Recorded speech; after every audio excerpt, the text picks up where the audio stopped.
Europe में, USA में जितनी भी ये स्कीम्स है, इसमें फ्रॉड की परसेंटेज कितनी है? वो कहते हैं यूएसए में 10% है, यूरोप में 10% है, but in in India it is approximately 35%. सो आप कहीं ना कहीं ये समझिए कि this programme was a very ambitious, rather is a very ambitious project of the माननीय प्रधानमंत्री, क्योंकि जम्मू कश्मीर जो है स्कैम्स का एक अड्डा बन चुका है. और हमें जम्मू कश्मीर की आवाम भी ये जान ले कि जम्मू कश्मीर के स्कैम्स जो हैं अब हमें कंठस्थ हो चुके हैं. कोई भी इंश्योरेंस कंपनी जब किसी भी और कंपनी के साथ एक कॉन्ट्रैक्ट करती है agency, so it has to be done on the basis of insurance policy. Where is the insurance policy? They had no insurance policy, even though they had certain arrangements made, but एक proper insurance policy थी नहीं. To seek a registration of an FIR with regard to a matter which tantamounts to approximately 500 to 600 crore rupees in the implementation of the Ayushman Bharat. This is the complaint of 10th of October 2022. इस complaint के जो हैं बहुत सारे annexures जो हैं वो अभी public domain में नहीं हैं. So this is not my calculation. मैं वही read कर रही हूँ जो इस कंप्लेन में लिखा गया after due research. Jammu Kashmir में पिछले काफी समय से यहाँ पर लगातार स्कैम बाहर आ रहे हैं. अभी कुछ समय पहले ही जल डिपार्टमेंट में भी एक स्कैम बाहर आया. हजारों करोड़ रुपए का स्कैम था. उस पर आरोप भी लगे कि एक जो जल शक्ति डिपार्टमेंट में योजनाओं को पूरा करने में बड़ा स्कैम बाहर. अब इसी तरह पर अब हेल्थ डिपार्टमेंट में भी जो है स्कैम सामने बाहर आ रहा है. आयुष्मान भारत प्रधानमंत्री जन आरोग्य योजना जो कि इतना एम्बिशियस प्रोजेक्ट है सेंट्रल गवर्नमेंट का, उसमें भी जम्मू कश्मीर में 500 से 700 करोड़ रुपए का स्कैम जो है वो बाहर निकल कर आ रहा है कि उसकी इम्प्लीमेंटेशन में जिस तरीके से गड़बड़ियां हुई हैं वो अब सामने आ रही हैं. उसी को लेकर इस समय बातचीत करने के लिए हमारे साथ आम आदमी पार्टी की स्पोक्स पर्सन और सीनियर एडवोकेट अपू सिंह जी हैं. इन्होंने इस मामले को लेकर जो है पूरा मामला उजागर किया है. कई फैक्ट्स लेकर जो है अभी सामने आई हैं. खुद इनसे बातचीत करेंगे. काफ़ी बड़ा स्कैम है. अभी जल शक्ति डिपार्टमेंट का स्कैम भी काफ़ी गरमाया हुआ था. एक और स्कैम जो है अभी इसमें हेल्थ में भी आ गया, आयुष्मान भारत, जिससे कि लोगों को काफ़ी बेनिफिट हो रहा है. ऐसे एक मंशा थी गवर्नमेंट की, लेकिन जम्मू कश्मीर में ऐसा स्कैम कैसे देखती हैं? देखिए, आपका बहुत बहुत धन्यवाद आज इसको कवरेज देने के लिए. आज हमने एक प्रेस वार्ता करी और उस प्रेस वार्ता में हमारा जो मेन मुद्दा था वो 10 अक्टूबर 2022 की एक कंप्लेन था. इसके पहले कि मैं इस कंप्लेन में जाऊं, मैं आपके माध्यम से एलजी साहब और उनके प्रशासनिक सेवाओं के जितने भी माननीय अधिकारी हैं उनको ये कहना चाहूँगी कि जम्मू कश्मीर जो है स्कैम्स का एक अड्डा बन चुका है. और हमें जम्मू कश्मीर की आवाम भी ये जान ले कि जम्मू कश्मीर के स्कैम्स जो हैं अब हमें कंठस्थ हो चुके हैं. देखिए, 10 अक्टूबर 2022 को जम्मू एंड कश्मीर के एक विसल ब्लोअर और माननीय एक बहुत ही वरिष्ठ वकील माननीय शेख शकील अहमद जी सीबीआई के नेशनल हेडक्वार्टर्स में एक कंप्लेन दायर करते हैं. Now, what was written in that complaint? The complaint was to seek a registration of an FIR with regard to a matter which tantamounts to approximately 500 to 600 crore rupees in the implementation of the Ayushman Bharat Pradhan Mantri Jan Arogya Yojana and Ayushman Bharat Pradhan Mantri Jan Arogya Yojana सेहत scheme of Jammu and Kashmir. 10 अक्टूबर 2022 की ये जो complain है इसमें कई महत्वपूर्ण जो है बिंदु हैं. कुछ बिंदु मैं आपके माध्यम से लोगों के समक्ष रखना चाहूँगी. पहला, देखिए, माननीय प्रधानमंत्री जी का ये जो फ्लैगशिप प्रोग्राम था जो ये 2018 में लेके आए फ्रॉम झारखंड, ये अनाउंस हुआ था, बहुत ही एम्बिशियस प्रोजेक्ट था. उसी के साथ जो ये सेहत स्कीम है ये जम्मू एंड कश्मीर में 2020 में लाई गई. इस फ्लैगशिप प्रोग्राम और स्कीम का एक ही मेन मुद्दा था to provide health insurance to all the people of Jammu and Kashmir, rather an insurance cover to all the people of Jammu and Kashmir. इसी के लिए 6 जुलाई 2020 को state health agency Jammu and Kashmir की जो है बिडिंग प्रोसेस शुरू करती है. वो इनवाइट करती है बिड्स के जिसने भी आके जो है इस इम्प्लीमेंटेशन ऑफ प्रोजेक्ट के लिए मदद करनी है, इंश्योरर बनना है, वो आगे जाके आए. 7 अगस्त 2020 को जो है टेंडर जो बिड्स सबमिट किए गए. Bajaj alliance general insurance company limited जो थी उसका बिड जो है एक्सेप्ट कर लिया गया. 3 सितंबर 2020 को बजाज अलायंस ने नोटिफिकेशन ऑफ द अवार्ड जो था वो एक्सेप्ट करा. 25 दिसंबर 2020 को बजाज अलायंस के बीच में और state health agency Jammu and Kashmir के बीच में कॉन्ट्रैक्ट साइन होता है, इंश्योरेंस का एग्रीमेंट साइन होता है. इस कॉन्ट्रैक्ट का बहुत महत्वपूर्ण जो इशू था वो था क्लॉज 27.3. क्या इंपॉर्टेंट चीज़ें लिखी गई थी इस कॉन्ट्रैक्ट में? पहला पॉइंट ये लिखा गया था that the contract would be for a period of 3 years. Second, that the contract will be renewed after every 12 months. तीसरा, दैट व्हेनेवर द इंश्योरर, जो इस केस में बजाज अलायंस है, जब भी इंश्योरर एग्जिट करना चाहेगा, टर्मिनेट करना चाहेगा इस कॉन्ट्रैक्ट से, it can terminate only when the state health agency जो है जम्मू एंड कश्मीर की, जब वो प्रीमियम ना भर पाए. And this stipulated period that was given. 3 साल के बीच अगर उसे एग्जिट करना है, अगर उसे एग्जिट करना है तो इट हैड टू एक्सप्लेन कि भाई कहीं ना कहीं हम इसलिए एग्जिट कर रहे हैं because you not been able to pay the premium. इसका एक स्टिपुलेटेड टाइम पीरियड रखा गया विच वॉज 90 days, और एक जिसे कहते हैं एक नोटिस पीरियड भी रखा गया 15 days का. हैरानगी की बात यह है sir that despite of the fact कि SHA जो है वो रेगुलरली प्रीमियम भर रही थी, उसके बावजूद भी जो था 13 सितंबर 2021 को बजाज अलायंस जो है एक एग्जिट नोटिस दे देती है. तकरीबन कितनी देर बाद? तकरीबन आप मान लीजिए कि कुछ अभी 1 साल भी कंप्लीट नहीं हुआ है, क्योंकि 25 दिसंबर 2020 को ये अग्रीमेंट साइन हुआ है, और 9-10 महीने के बाद जो है आप सितंबर में 2021 में आप कहते हैं कि वी वांट टू, 13 सितंबर 2021 को आप कहते हैं you give an exit notice. इस एग्जिट नोटिस में क्या लिखा गया था, which is very beautifully has been annexed in the complain. उसमें ये कहा गया कि भाई आपने कहीं ना जो कहीं है कि we are not comfortable in continuing with the agreement beyond a period of 1 year. ये बड़ी हैरानगीजनक बात थी. SHA को इसका संज्ञान लेना चाहिए था. पहला पॉइंट ये कि जब एक इंश्योरेंस कंपनी जो है एक एग्जिट नोटिस देती है आपको and it is terminating itself from the contract, then it has to be done on the basis of the legalities of the contractual terms and conditions. That was not done. Had a period of approximately 2 months. It could have, sought certain legal advice from the legal department of the government of Jammu and Kashmir. It did not do so. वो खुद भी जो था expert advice अपने भी legal adviser से मांग सकते थे, वो ऐसे उन्होंने किया नहीं. ये हैरानगी की बात है. इसका जवाब तो अभी खुद ही देंगे कोर्ट में. उसी के साथ जो है 12 नवंबर 2021 को ये एक नया बिडिंग प्रोसेस शुरू कर देते हैं. इस बिडिंग प्रोसेस में वो ये कहते हैं कि अल्टीमेटली 3 इंश्योरेंस कंपनीज जो हैं वो जो है शॉर्टलिस्ट की गई. उनमें से बजाज अलायंस भी एक कंपनी थी. Ultimately there was a company called इफकॉन Tokio general insurance company limited which was the lowest bidder. इसका जो था टेंडर एक्सेप्ट किया गया और फाइनलाइज कर दिया गया bye SHA Jammu and Kashmir that we are going to give the contract to them.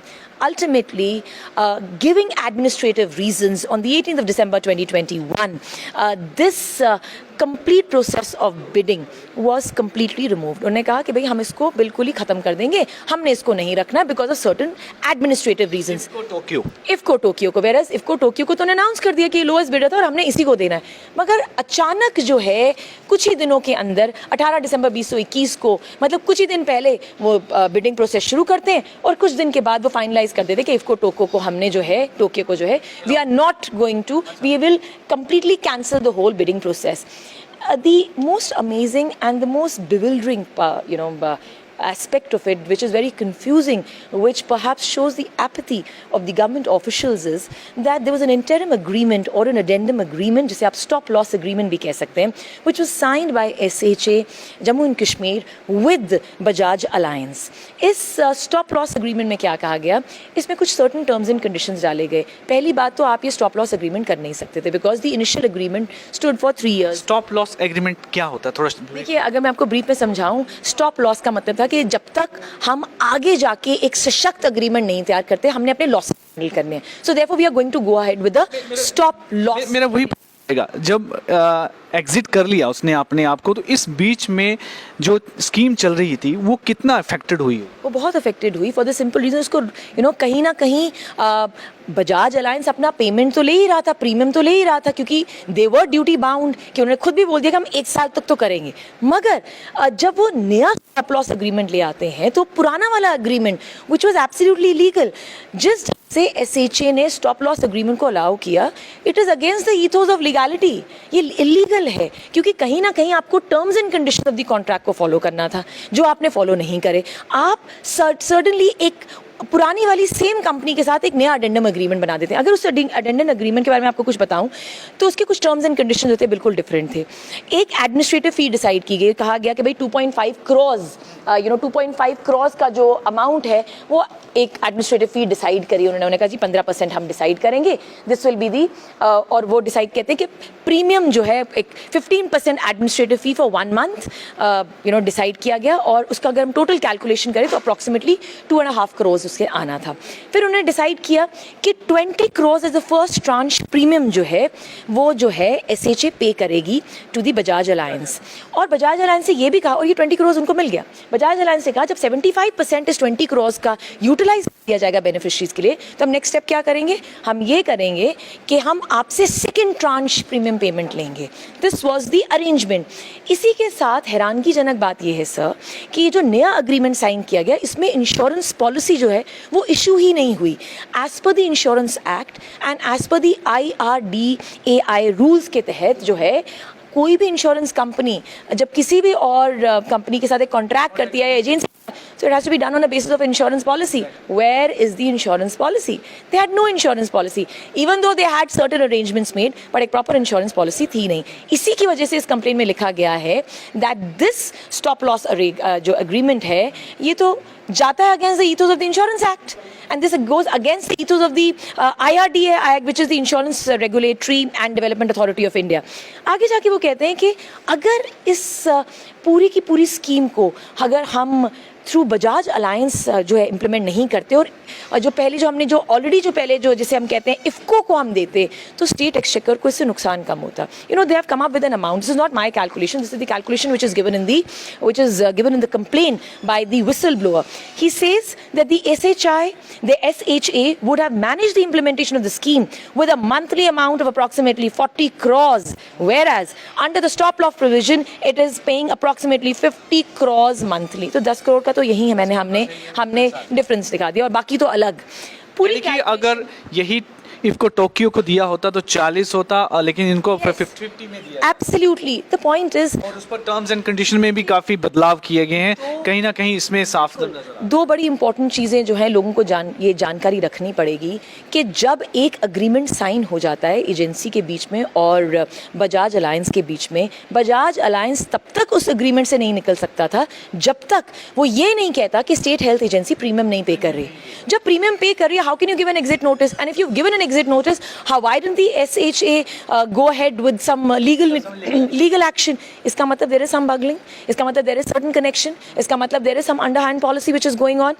Bajaj as per the RTI report जब पूछा SHA से कि आपने कितना प्रीमियम आज तक जो है till 15th of March 2022 तक from December 2020 कितना दिया है, the amount which the RTI information has given, it amounts to some approximately 286 crore rupees का प्रीमियम जो है दे दिया गया है, which would have Bajaj Alliance को, you know, and had followed the whole procedure very legally, then जिस तरह का इकोनॉमिक मलेज जो क्रिएट किया गया, जो अप्रसन्नता क्रिएट की गई स्टेट एक्सचेकर को लेके, वो नहीं होती। लेकिन मैं इसमें ये प्रश्न पूछूंगा कि जिस तरह से आपने जिक्र किया इस विसल ब्लोअर के एडवोकेट शेख शकील जी के बारे में, 500 से 700 करोड़ का पिछले दिन 500 से 600 करोड़ रुपए का उन्होंने बताया कि इरेगुलरिटी कहीं ना कहीं नजर आ रही है इसकी इम्प्लीमेंटेशन में जो हुई है। वो फिगर कैसे आपने मतलब ये ले आए, जैसे हालांकि आपने बताया कि अभी तक जो पेमेंट की जा चुकी है 286। ये आपने बहुत अच्छा सवाल किया। मैं आपके कैमरामैन को कहूँगी कि वो पैंग करें अपना camera. This is the official complain which is in the public domain. ये ऑफिशियल कंप्लेन है जो पब्लिक डोमेन में है। This is the complain of 10th of October 2022। इस कंप्लेन के जो हैं बहुत सारे एनेक्स्चर्स जो हैं वो अभी पब्लिक डोमेन में नहीं हैं। So this is not my calculation, मैं वही रीड कर रही हूँ जो इस कंप्लेन में लिखा गया after due research and after and very conscientiously going ahead with the documentation. तो हमारी जो हमारे वरिष्ठ senior counsel mister Sheikh Shakeel Ahmed हैं, उन्होंने कैलकुलेशन करके जो है ये पूरा डेटा तैयार किया है और एनेक्सेस के साथ CBI को दिया है। सबसे हैरानगी की बात है क्योंकि आपने पूछा how have we come down to a calculation of approximately 500 to 600 crores. अगर ये कैलकुलेशन में गड़बड़ होती sir, this complain went on the 10th of October 2022 the CBI। इस कंप्लेन पे 19 2023 तक CBI बैठी रही, CBI ने कोई एक्शन नहीं लिया। Ultimately on the 24th of May 2023 एक बहुत ही रिडंडेंट सा जो है जवाब जो है CBI जो है सरकार कोर्ट को देती है। 19th April 2023 को CBI क्या करती है, ये कंप्लेन जो है फॉरवर्ड कर देती है और ट्रांसफर कर देती है टू दी ACB। तो कहीं ना कहीं तो गड़बड़ है। अगर उस फिगर में कहीं गड़बड़ होती तो जरूर कोई एक्शन उन्होंने इनके खिलाफ ले लिया। ललिता कुमारी की एक बहुत इंपॉर्टेंट सुप्रीम कोर्ट की जजमेंट है जो एडवोकेट जस्टिस शेख शकील साहब ने बहुत ही मेटिकुलस तरीके से लिखा है। ललिता कुमारी की जजमेंट जो है 2014 की सुप्रीम कोर्ट की जजमेंट है, वो कहती है दैट व्हेनेवर आप जब भी कोई इंक्वायरी की डिमांड करते हैं तो उसका एक स्टिपुलेटेड पीरियड है, you have to give it within a period of 7 days, you have to give it within, आपने प्रिलिमिनरी इंक्वायरी कैरी करनी है और आपने 7 दिन में रिपोर्ट देनी है। अगर विस्लो साहब की कंप्लेन में कोई गड़बड़ होती या इस कंप्लेन में, if this complaint was tied to the apron strings of nonsensical data, then perhaps what the should have done was it should have given a preliminary inquiry report, submitted और उसके बाद जाके ट्रांसफर करते, मगर वो उन्होंने नहीं किया, वो उसके ऊपर बैठे रहे। 19 अप्रैल को जाके एसीबी को दी और फाइनली क्या हुआ, 30 सितंबर 2023 को अब एसीबी ने अपना स्टेटस रिपोर्ट दे दिया है। Now once the ACB has given the status report, अभी वो स्टेटस रिपोर्ट पब्लिक डोमेन में नहीं आई है, but the lawyers have gone through it. अगर आप उसको देखेंगे तो उसमें आप देखेंगे कि किस जो है बड़ी सशक्त तरीके से एसीबी ने जो है officials of the SHA, officials of the Jammu and Kashmir government, including जो है हमारी बजाज अलायंस को जो है इस मिसकॉन्डक्ट रखा है। So they have covered up the whole issue. देखिए एक और चीज़ मैं आपके माध्यम से लोगों तक पहुंचाना चाहूँगी, whenever we talk about bodies like the CBI, whenever we talk about bodies like the ACB or the Election Commission of India, these bodies were made for the benefit of the people of India, that is Bharat. मैंने specify कर दिया, India, that is Bharat. When these bodies do not deliver, then it becomes the responsibility of the judiciary. और हमें अपनी न्यायपालिका पे पूरा विश्वास है कि कहीं ना कहीं इस मुद्दे को वो एंड तक लेके जाएंगे। The ones who are the culprits in the scam will be taken to task, क्योंकि लेफ्टिनेंट गवर्नर साहब और उनके एडमिनिस्ट्रेशन के साथ के ऊपर मुझे कुछ खास भरोसा है नहीं, आम आदमी पार्टी के प्रवक्ता के तौर पे भी, क्योंकि हर बात वो एक ही बात बार बार दोहराते रहते हैं, that's an alleged scam, it's an alleged scam. जल जीवन मिशन में भी उन्होंने कहा एलिजेड स्कैम है। शालीन काबरा साहब on record, this is not my statement, this is a statement of mister Shaleen Kabra, he makes a statement that every payment of approximately 388 crore rupees can be accounted for. If this amount can be accounted for, then I'm amazed that why a competent bureaucrat, why the competent bureaucrats of Jammu and Kashmir haven't taken Mr. Pawar to task. By now, I think Mr. Pawar should have been booked under defamation, मगर ऐसा तो कुछ हुआ नहीं, ऐसा कुछ हुआ नहीं। तो वो कहते हैं चलता है कि उन्हें पता था कि वो कहीं ना कहीं सही हैं परमार जो हैं, अशोक परमार जी, लेकिन उन्हें उसके इसलिए इस तरह बहुत इंपॉर्टेंट शेर मुझे याद आ गया। वो कहते हैं ना, यूं कुछ तो मजबूरियां रही होंगी, यूं ही कोई बेवफा नहीं होता। तो कुछ मजबूरियां जो है ऑफिशियल ऑफ एसएचए की रही होंगी, कुछ मजबूरियां एलजी साहब की रही होंगी, कुछ मजबूरियां सेंट्रल गवर्नमेंट की रही होंगी, and that is the reason. आपके माध्यम से मैं 2 चीज़ें लोगों तक लेके आना चाहूँगी, it's a very important data. 13 सितंबर को द्रौपदी मुर्मू जी जो एक नया प्रोग्राम है, एक नया जिसे कहते हैं रिटोरिक्स लेके आती हैं, with due respect to the honourable president of India. I have no personal grievance against her, she is a very very competent lady. अब सरकार कहती है हम आयुष्मान भवन लेके आएंगे, आयुष्मान पंचायत लेके आएंगे, आयुष्मान हम वार्ड्स लेके आएंगे, हम आयुष्मान बेनिफिशरीज लेके आएंगे। आपने जितने आयुष्मान लाने हैं आप लाएं, but please answer and give us a very pertinent answer, give us a very explicit answer with respect to the CAG report which came out in August 2023, जिसमें कहा गया that there have been bunglings, there have been irregularities in the Ayushman, in the Ayushman flagship program. इसी के साथ हमारे माननीय union health ministry के एक बहुत ही सशक्त और बहुत ही कॉम्पिटेंट जो है मंत्री साहब हैं, on the floor of the house, and I'm going to be reading out the statement to you. He answered a question in the Rajya Sabha और उनसे पूछा गया कि भाई, he was asked something about with regard to the CAG की report. वो कहते हैं that approximately 210 hospitals have been de-impaneled and another 188 suspended under the PMGAY program. वो कहते हैं even a penalty of 21 crore has been levied, but 9.5 crores approximately has not been recovered. This when an honorable minister on the floor of the house makes a statement that amount of 9.5 crores could not be recovered, then what do you expect the normal people to think? इसी के साथ February 2023 में एक report आई है, I'm reading out that paper to you. This was called a paper titled Critical Analysis of the World's Largest Publicly Funded Health Insurance Program, published in February 2023. इसमें उन्हें basically बताया कि यूरोप में, USA में जितनी भी ये स्कीम्स है, इसमें फ्रॉड की परसेंटेज कितनी है। वो कहते हैं यूएसए में 10% है, यूरोप में 10% है, but in in India it is approximately 35%। सो आप कहीं ना कहीं ये समझिए कि this programme was a very ambitious, rather is a very ambitious project of the माननीय प्रधानमंत्री। कहीं ना कहीं वो कहते हैं कि हमने सस्टेनेबल डेवलपमेंट गोल्स को आगे लेके जाना है। कहीं ना कहीं वो कहते हैं that no one will be left behind, everyone will be taken ahead. But मुझे तो इस कंप्लेंट कंप्लेन 10 अक्टूबर 2022 की कंप्लेन को देख के लगता है कि सिर्फ कुछ ही गिने चुने जो इंश्योरेंस कंपनीज है उन्हीं को आगे लेके जा रहा है, उन्हीं को आगे लेके जा रहे हैं ये लोग, और कितनी बंगलिंग्स ये कर रहे हैं. Everything is being pushed under the table by using the word alleged scam. Alleged आपके लिए है, जो कंप्लेनेंट है उसके लिए, he has data.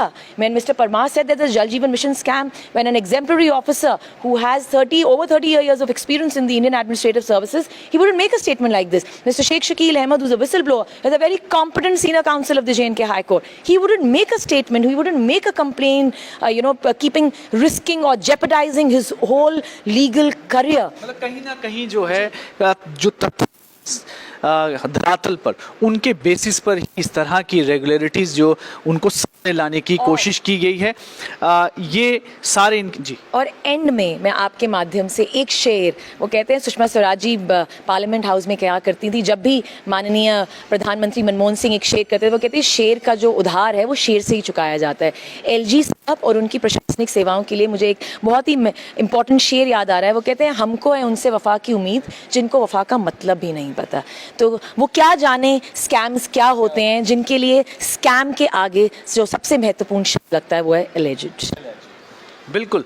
लगातार काफ़ी समय से इस तरह की चीज़ें जो है बाहर आई हैं, स्कैम्स बाहर आए हैं, लेकिन गवर्नमेंट जिस तरह से अपनी इमेज को बिल्कुल क्लीन बताने की कोशिश करती है, लेकिन कागज़ जो हैं वो गलत नहीं बोलते हैं, साफ नज़र आते हैं, जो कि अभी अपू सिंह जी ने सारी क्लियरली बताया है कि किस तरह से एक कितना बड़ा स्कैम जो है इसमें किया गया. अभी की बहुत कुछ निकलना इसमें बाकी है, फिर भी उम्मीद की जा रही है कि प्रधानमंत्री जी की जो एम्बिशियस एक उनका प्रोजेक्ट था, अगर वो भी इसका संज्ञान लें कि किस तरह से यहाँ पर इसकी इम्प्लीमेंटेशन हो रही है, उसमें बंगलिंग्स हो रही हैं, तो कहीं ना कहीं आम लोगों तक जो है इसकी सुविधा और इसका फ़ायदा पहुँच सकेगा.